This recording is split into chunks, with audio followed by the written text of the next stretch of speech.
And we're not going to read the article, but when I read this article, when I heard the news, I actually didn't believe it because in my mind, I thought that um, Albania was a pretty corrupt place, and the Kushners are just a front people for powerful people who want to create this project, basically oligarchs.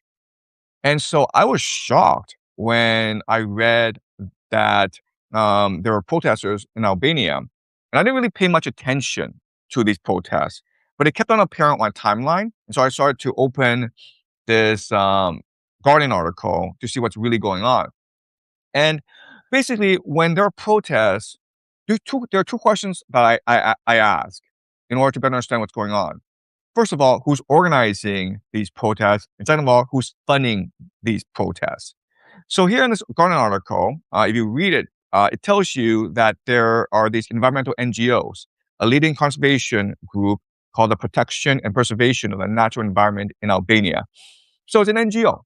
And whenever there's an NGO um, operating in Eastern Europe, you always think George Soros, Open Society. So I just started to Google um, this organization to figure out who funds them. And here it says there are three funding organizations. There's WWF Global, there's EC, there's CEPF. So these are rich people who are interested in conservation. So that makes sense. But we can also imagine that George Soros is behind it. Because if you look at who's speaking out about the luxury resort and who's articulating the discontent, it's usually young people who study abroad, and George Soros and the Open Society have been very instrumental in helping educate young Eastern Europeans into Western ideology. Okay, so again, I'm not making a judgment on what's going on, but I'm just trying to figure out who are the people in this story, so I can better analyze how they might proceed. Now, what also caught my eye this week is um, this news story from NBC News. It's an exclusive from NBC News. And what they're telling us is that there are officials within the Pentagon who are very, very concerned about Israeli spying. Guess what, guys? The one country that is the most active in spying on the American military is, of course, Israel. They're much more effective than the Russians, the Chinese, the British. And so, why is this an issue now, right? Why are people concerned about Israeli spying today when for the past 50 years, no one's talked about how Israel stole a nuclear weapon? Israel stole nuclear weapons technology from the United States. No one talked about the 1967 USS Liberty. Why is the Pentagon now concerned about Israeli spying? Well, I think a lot of it has to do with the fact that Congress is planning to pass something called Section 224 of the National Defense Budget. And this, as you know, has been generating a lot of controversy. And when something is controversial, I like to hear or understand different sides. So we're going to go to APAC, okay? APAC will probably offer us the most useful um, analysis of what's going on, because we know right away what the concern is, right? What the concern is that the United States and Israel will merge their militaries, and Israel will have access to America's most sensitive technology, and basically the United States will be all in Israel. So if Israel were to start a war against Turkey, against Egypt, which is something that they've talked about, then the United States is stuck in the Middle East forever. So there's a lot of concern about the United States-Israel military cooperation. And so it's really important to hear the other side. So we're going to look at how APAC tries to spin this, okay? So first of all, APAC's trying to sell to politicians and the public why it's important to pass Section 224. And it lists a lot of reasons, but basically, these are reasons that that this basically made up. There's really no good reason. The dangers are much more greater than the benefits. Okay. Now, what's interesting is that the APAC is going to offer spin. They're going to try to spin Section 224. So let's read some together. Myth number one: Section 224 will merge the U.S. and Israel militaries. Okay, and what the argument is, Section 224 does not create joint command structures or transfer any decision-making power to Israel. It establishes a coordination mechanism for defense technology cooperation, formalizing and strengthening existing cooperation. This doesn't actually refute the concern that these militaries are merging.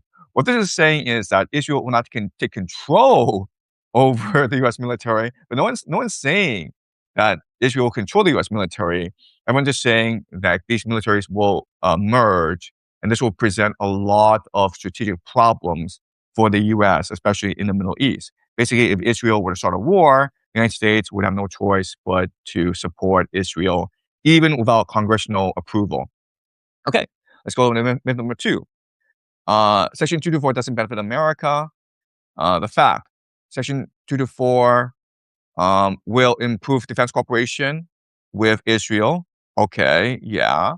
But again, we just said that that might be a problem because Israel starts these wars for no reason, and America will be dragged into these wars.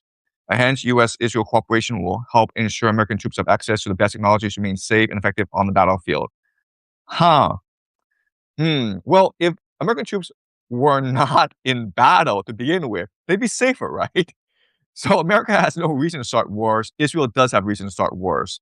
So this APAC document is not actually helping the case.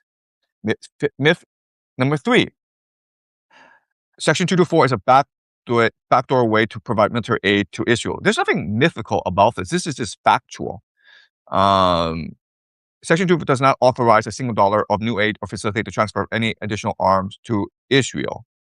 Okay, but what the document would do is change the definition, right? So before, America was providing aid to Israel. Now it's just providing resources to itself, which Israel can partake in, right? This is just spin. This makes no sense. Number four, Section 224 will give Israel influence over U.S. defense programs or supply chains. Same as myth number one. So no one's saying that Israel will take over the U.S. military. What we're saying though is that Israel will be able to have greater influence over decision making. Okay. Number five, Section 224 will give Israel access to U.S. military data. Okay. Right. So nothing in this Section 224 authorizes unrestricted sharing of U.S. military data. Existing security, classification, and technology protection requirements remain fully in force. Okay. So we already said that Israel spies on America, on the American military. So they can still spy in secret and no one will bother them. Okay. Myth number six, Section 224 will weaken congressional oversight and transparency. Yeah, this is the main argument. But let's see what they say.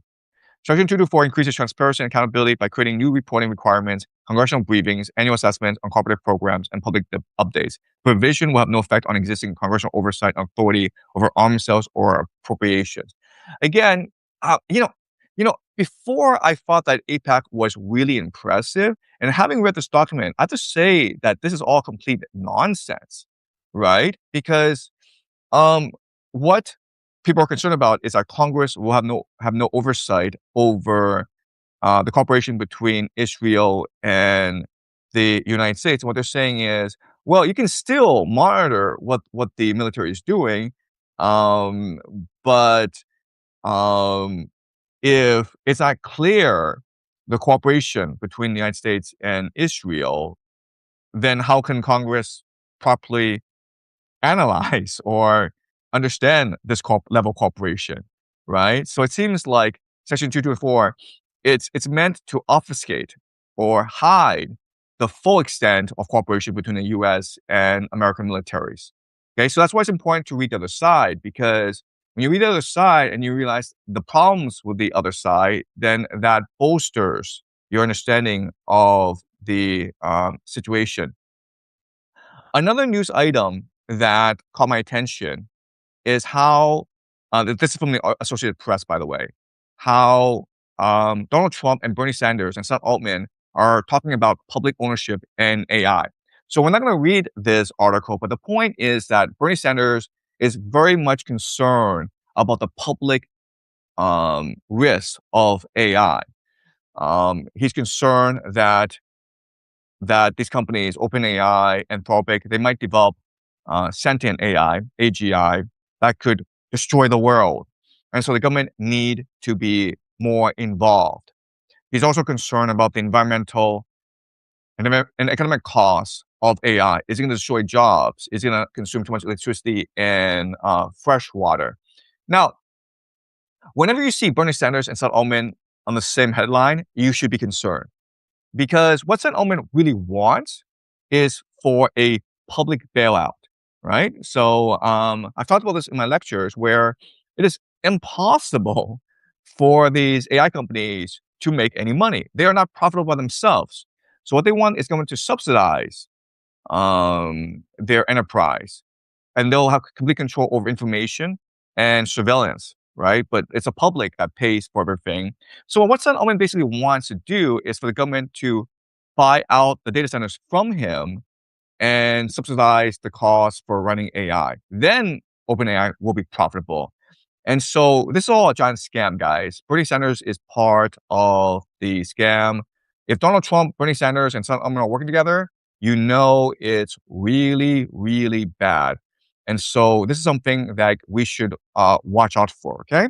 My prediction is that the government at some point will come in and make public these data centers, because these data centers are really, really expensive. Also, Larry Fink has voiced concern that there might be some public outrage over these data centers, and there might be public sabotage against these data centers. Well, once the government takes them over, then these data centers can become military bases, right? Good luck trying to attack a data center if it's a military base. Okay, so this is very concerning.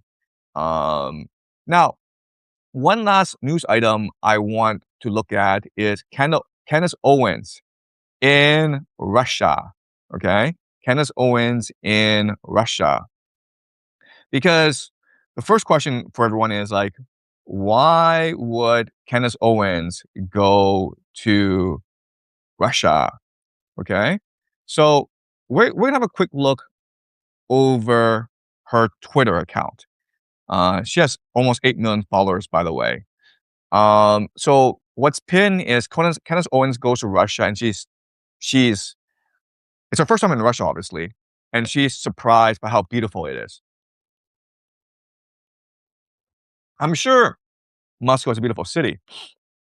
Okay, then we go on, and um, Candace Owens says, "We told Russia they couldn't have Starbucks, and they said, fine, we'll just change the name." Okay, so they did this for every brand they got sanctioned, just made it their own. And what you're saying is that American sanctions don't really work. Um, she continues to make fun of Erica Kirk. Um, and here she's responding to Glenn Beck's argument that Candace is becoming a bridge between the United States and Russia. And she responds by saying, the spirit of Christianity does not exist beneath a yarmulke kissing a wall in a city where religious leaders teach their children to spit upon those who worship Jesus Christ. It would therefore be my distinct honor to become the bridge that unites Christians in the East and Christians in the West. So basically, she's a Catholic, and Russia is Orthodox. So she's trying to reconcile these two religions, which basically split about 1,000 years ago. Moscow is one of the most beautiful cities I've ever been to, and I will return. Thank you to the Russian people for the warm welcome. And this is really important, okay? So what Candace Owens is saying is like, from now on, I'm gonna go to Russia more, and I'm going to promote deeper understanding between Russia and America. Okay, so those are the news items that I am looking at. So, guys, are there any questions about the news items that you would want me to clarify before I continue? I'm watching the chat now.